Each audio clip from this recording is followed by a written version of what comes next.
From Electro to Lizard to even Spider-Man himself, the Amazing Spider-Man films are known for their fantastically written scores.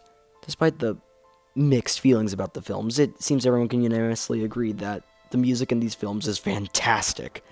The scores were composed by James Horner for The Amazing Spider-Man 1 and was replaced by Hans Zimmer in The Amazing Spider-Man 2. The reason?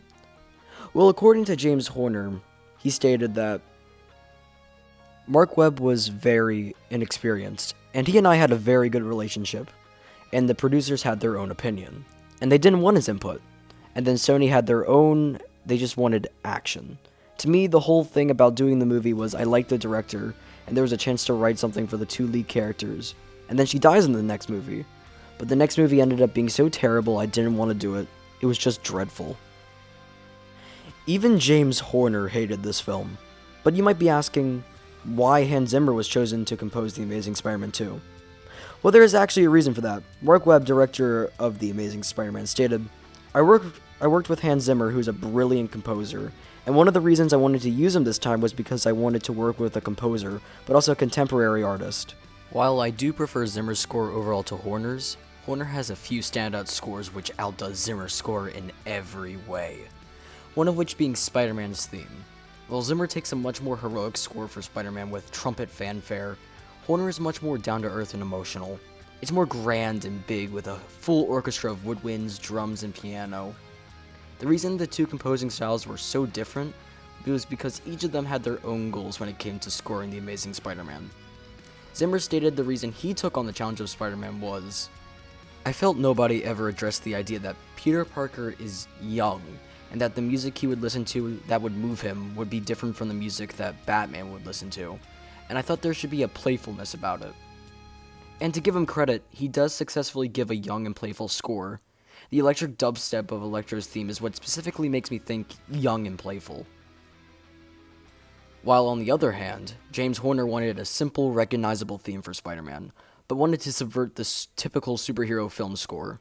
He wanted to pull emotion from the music. He wanted to make Spider-Man's theme to be this transformation from civilian to becoming Spider-Man. But Horner wanted to contrast these scores with more personal and small-scale ones. Instead of an over 100-person orchestra, a 3-person band was used for more intimate scenes. Personally, I think The Amazing Spider-Man 1 has far more emotion in its music than The Amazing Spider-Man 2. But that isn't to say The Amazing Spider-Man 2 doesn't have emotional scores, such as Let Her Go, which is the song that plays during Gwen's death, which heavily reminded me of a Horner type of score. The emotion and the simplistic style of the composing is what really supports my thinking here.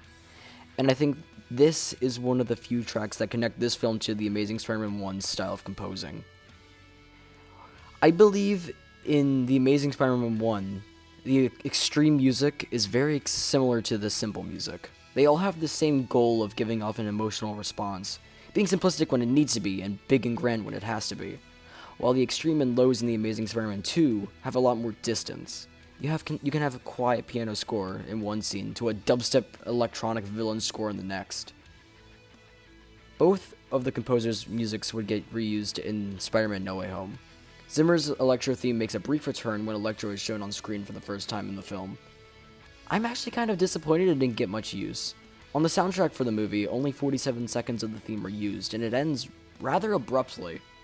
While Horner's work certainly gets a bit more respect here. They play his Spider-Man theme while not much of the theme is used. They use an excellent section of it, and it fits into the already existing music very nicely, while Electro's theme clashes extremely with the original score of the movie. Not to mention the fact it gets cut off so abruptly. Now, would I think The Amazing Spider-Man 2's score would have been better with James Horner composing? Well, I think it would definitely tie the tone of the two films together. Hans Zimmer's unique score of The Amazing Spider-Man 2 really matches the chaotic nature of the film, while James Horner's theme matched the much more quiet and down-to-earth Amazing Spider-Man 1. So what's the takeaway from this? I don't know, you're the one who wanted to watch a documentary on the creation of The Amazing Spider-Man's music. Bye-bye, I guess. I don't know how to end this.